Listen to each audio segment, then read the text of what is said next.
BFM Business, Good Morning Business, l'interview. Et à 8h19, c'est le délégué général pour l'armement, Joël Barre, qui est mon invité. Bonjour. Bonjour.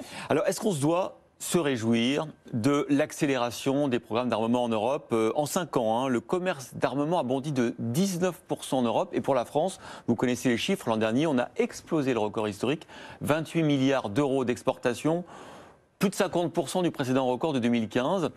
L'armement a le vent en poupe. Il faut dire que le contexte militaire est compliqué et que si tu veux la paix, prépare la guerre, comme on dit. C'est une bonne nouvelle, tous ces chiffres? Écoutez, l'exportation des matériels à laquelle vous venez de faire allusion, en particulier les Rafales, les avions Rafale, bien entendu, dont tout le monde a entendu parler, mais vous avez aussi entendu parler des frégates de Naval Group. Donc l'exportation est effectivement une bonne chose. Elle est une bonne chose pour notre industrie, mais elle est aussi une bonne chose pour nous, c'est-à-dire pour l'État français et pour le ministère des Armées, qui devons être capables de fournir à nos armées les matériels dont ils sont nécessaires, qui leur sont nécessaires. L'exportation, ça permet d'entretenir les chaînes de production chez nos industriels. Ouais. Pas seulement chez Dassault, mais chez tous les sous-traitants. Exactement, chez Dassault et chez les sous-traitants. Chez Safran, chez au niveau qui est nécessaire pour les rendre opérationnels au fur et à mesure de nos besoins. Le besoin français ne suffit pas à entretenir ces chaînes au niveau nécessaire. Ouais. L'exportation, ça permet également, évidemment, d'allonger les chaînes, donc de diminuer les prix de série, y compris pour nous et pour les armées françaises. Et puis, il arrive que sur des marchés à l'exportation, nous développions des capacités qui sont ensuite reprises pour nos propres matériels. Donc, c'est effectivement une très bonne chose. Alors, on va parler... Excusez-moi, je veux juste rajouter quand même qu'évidemment, cette exportation ne peut intervenir que si elle est parfaitement régulée, si elle est parfaitement maîtrisée. Et c'est le cas puisque, bien entendu, en France, les exportations ne sont autorisées que par une procédure, une réglementation particulière sous l'autorité des services du Premier ministre. Alors, on va parler des futurs programmes d'armement qui, sans doute, vont être portés par ce contexte très inquiétant sur le plan militaire et diplomatique.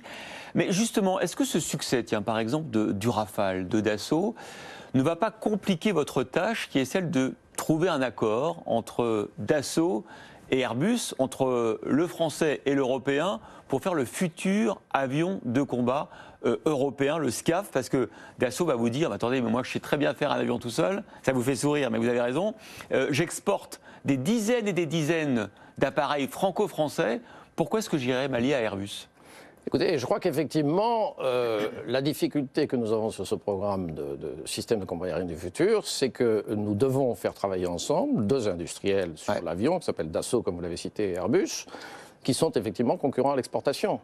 Donc il est vrai que ça ne facilite pas la tâche. Et puis chacun veut tenir le manche. Et chacun veut tenir le manche. Ceci dit, nous avons, nous les États, et je pense que le gouvernement allemand est en phase avec nous là-dessus, le chancelier Scholz a déclaré il y a un peu plus de 8 jours, lors de son discours du dimanche précédent, que effectivement le SCAF continuait à être une priorité pour son gouvernement, c'est une priorité pour nous aussi. L'avion de combat de demain, le système de combat aérien.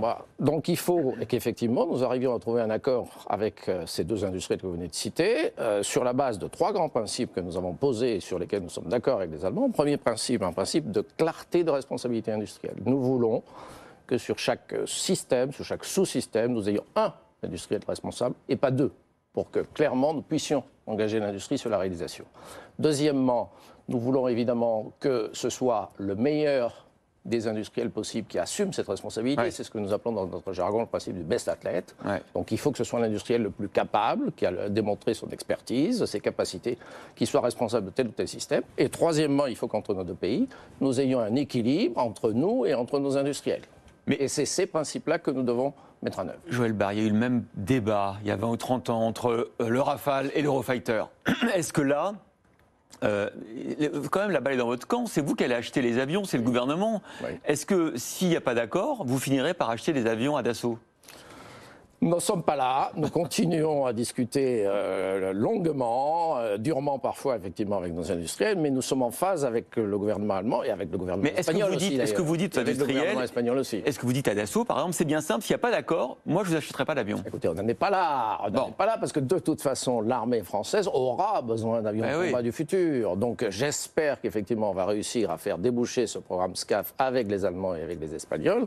Et nous y travaillons durement, nous y travaillons depuis longtemps, effectivement, ça prend du temps, mais c'est vrai que le sujet est difficile à cause des raisons que je viens d'évoquer et puis à cause des enjeux que cela représente. Ouais. Alors les avions, les chars aussi, on voit à quel point dans le conflit entre la Russie et l'Ukraine, cet élément est important dans une bataille. Le char européen, justement, c'est le fameux MGCS, avec là encore, jusqu'à présent, des désaccords entre la France et l'Allemagne. On en est où aujourd'hui? On avance. Nous sommes en train de poursuivre l'étude d'architecture système qui a été engagée, si ma mémoire est bonne, au début de l'année 2020. Nous la poursuivons jusqu'au début de l'année prochaine. Et en parallèle, effectivement, nous mettons au point l'organisation industrielle qui sera celle de la phase de développement et de réalisation. Donc le projet avance. Il avance certes pas à une vitesse extraordinaire, comme le souhaiteraient certains, mais il avance. Et le fait que le chancelier Scholz ait décidé de débloquer 100 milliards d'euros pour son industrie de défense, est-ce que sur le char, notamment le char du futur, c'est un élément très positif? D'abord, le discours du chancelier Scholz et la position qui a été prise par l'Allemagne est une très bonne nouvelle, dans la mesure où cela veut dire qu'effectivement, l'Allemagne veut augmenter les ressources qu'elle va consacrer à ses investissements de défense. Donc l'Allemagne va augmenter les investissements qu'elle va consacrer à nos programmes en coopération. Nous l'avons vu, nous avons signé il y a quelques jours seulement les contrats relatifs à l'Eurodrone que nous faisons avec les Allemands et avec les Italiens et avec les Espagnols. Donc c'est effectivement une très bonne nouvelle pour la promotion des programmes en coopération, de la coopération dans les programmes d'armement. Alors il y a la France et l'Allemagne, mais il y a aussi la France et l'Espagne, on le voit dans le cas des hélicoptères de combat, les Tigres. Là, il y a eu un accord qui a été trouvé? Oui, il y a eu un accord qui a été trouvé. Le contrat correspondant a été passé, il a été notifié la semaine dernière, enfin c'est tout récent. Ouais. Et donc nous démarrons le Tigre dans son standard 3, qui est le nouveau standard donc, de modernisation de cet hélicoptère de combat, avec les Espagnols, tout en continuant à dire à nos amis allemands que bien entendu la porte est ouverte et que s'ils veulent nous rejoindre, ce sera possible dans les mois qui viennent. Est-ce que vous avez l'impression, Joël Barre, qu'il faut aller encore plus loin dans notre effort d'investissement dans la défense? Parce qu'on a déjà beaucoup progressé avec la loi de programmation militaire. Hein. On frôle les 41 milliards d'euros cette année. On a ajouté 1,7 milliard par an. C'est beaucoup d'argent. Est-ce que ça suffira compte tenu du nouveau contexte géostratégique? Nous sommes sur la trajectoire de la loi de programmation militaire 1925 qui, vous en souvenez, a été élaborée après une revue stratégique qui s'est tenue à l'été 2017. Qui a été ajustée, annualisée, je dirais, au fur et à mesure de l'évolution des menaces. Nous l'avons adaptée, cette loi de programmation militaire. Nous l'avons commencé à délivrer de manière très significative. D'abord, elle a été exécutée à l'euro près, ce qui était une première depuis des années, voire même depuis des décennies. Nous avons délivré des premiers systèmes pour l'armée de terre, les véhicules Scorpion en opération extérieure. Nous avons délivré le premier sous-marin nucléaire d'attaque de nouvelle génération qui nous dote d'une capacité de lancement d'un missile de croisière navale. Nous avons délivré des nouveaux satellites pour nos capacités de télécommunication, d'observation et d'interception électromagnétique. Nous avons livré à l'armée de l'air et de l'espace les avions de transport, A400M, MRTT, etc., qui ont démontré leur efficacité. Donc tout ça est en cours et tout ça se poursuit vers le modèle de l'armée 2030. Il appartiendra au nouveau président et au nouveau gouvernement de dire à l'issue des élections s'il faut revoir encore tout ça et dans quel sens il faut le faire. Vous avez vu le succès des drones turcs qui notamment permettent aux Ukrainiens de résister à l'avancée des blindés russes. Ils ne sont pas chers, hein, 4 fois moins chers que les drones américains. Ils sont efficaces. Est-ce qu'on tient la route dans ce domaine-là? Nous avons une politique d'armement en matière de drones pour nos forces. Nous avons livré des nanodrones, nous avons livré des micro-drones, nous avons livré des mini-drones. Nous avons le système de Thales qui s'appelle le système de mini-drones de renseignement qui est en opération au Sahel.